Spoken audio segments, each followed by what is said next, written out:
Look, the government don't usually come out and say, "Hey, please don't own this. It makes us nervous."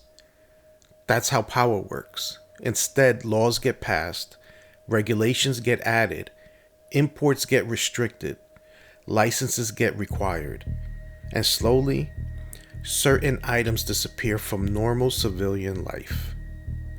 Now, this video is not about conspiracy theories. This is about real items that has been restricted, banned, tracked, or heavily regulated at different points in history. Sometimes for safety, and sometimes for control.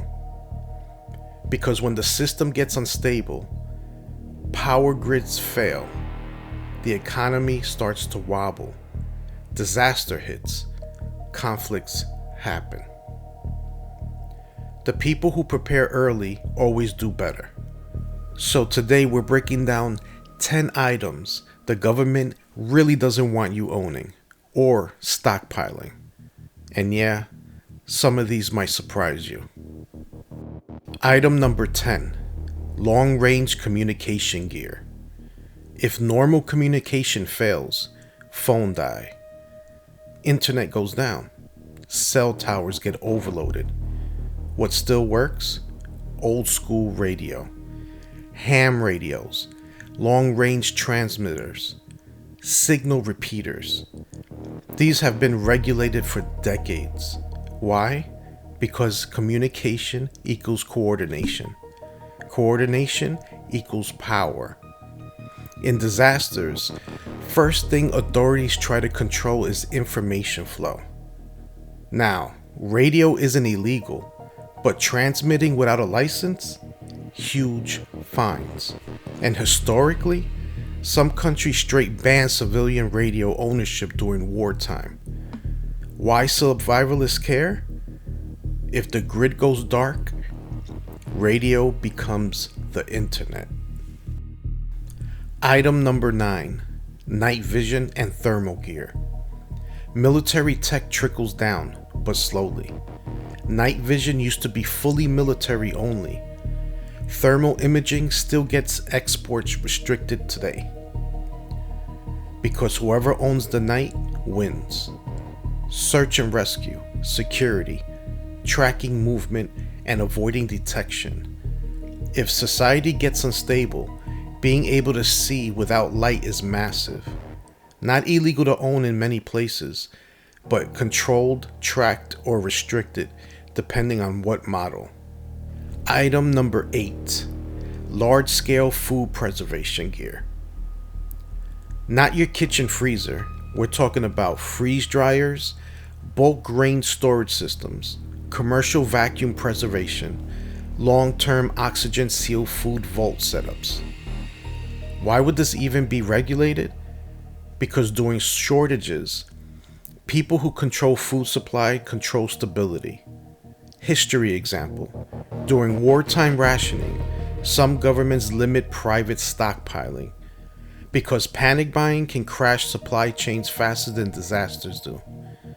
Survival reality, food independence equals negotiation power. Item number 7, off-grid power systems. Solar arrays, battery banks, independent generators, and fuel storage. Some places require permits just to install solar. Why? Because fully independent citizens are harder to control during power outages. Also, utilities don't love losing customers. During emergencies, power equals heat. Power equals communication. Power equals refrigeration. Power equals security. Loss of grid equals chaos, unless you planned ahead.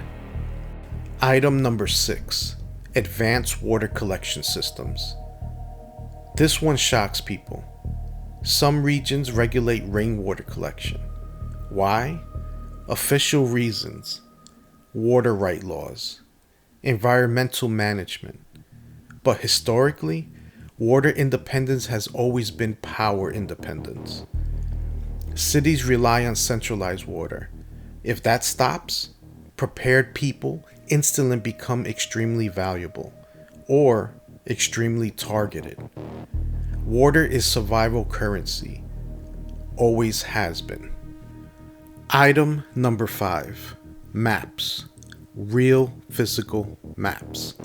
Sounds dumb until GPS goes down, or the internet fails, or satellites get jammed. Historically, detailed maps were military secrets. Why? Terrain knowledge equals tactical advantage. Even today, some high detail mapping is restricted in conflict zones. In survival scenarios, knowing terrain beats having gear. Gear runs out, knowledge doesn't. Item number 4, encryption and private communication tools.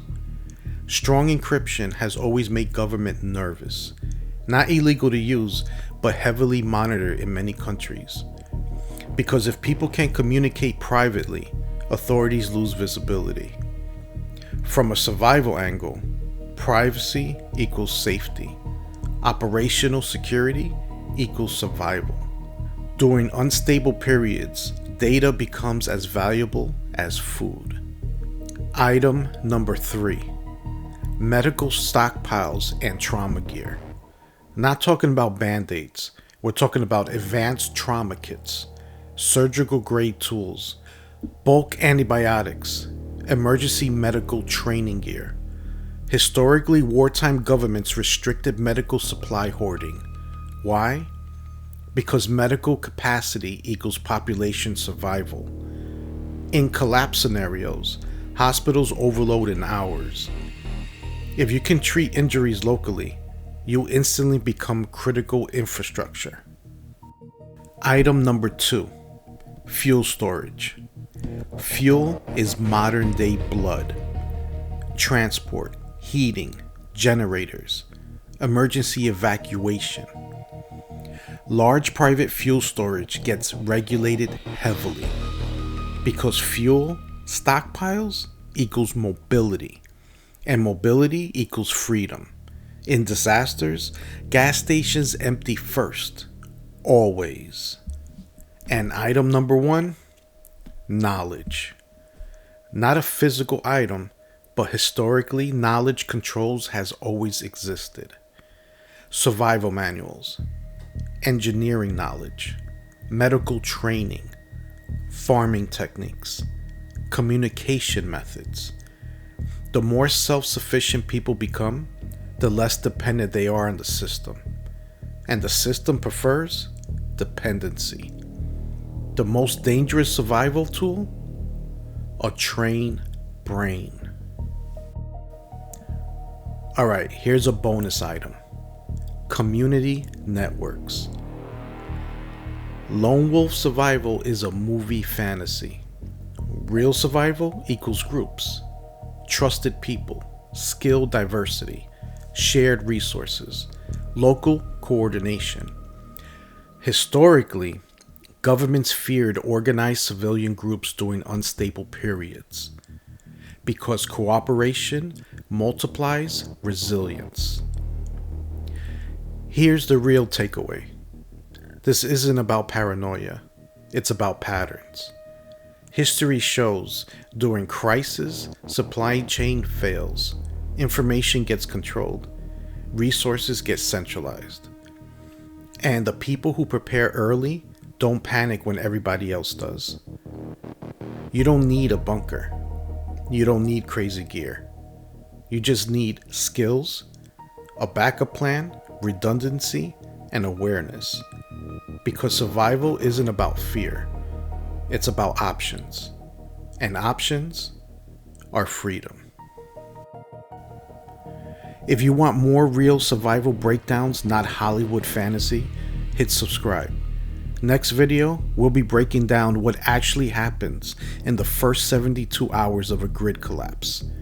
And trust me, most people get it completely wrong.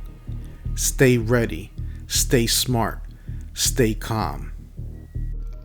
I'm Ghost.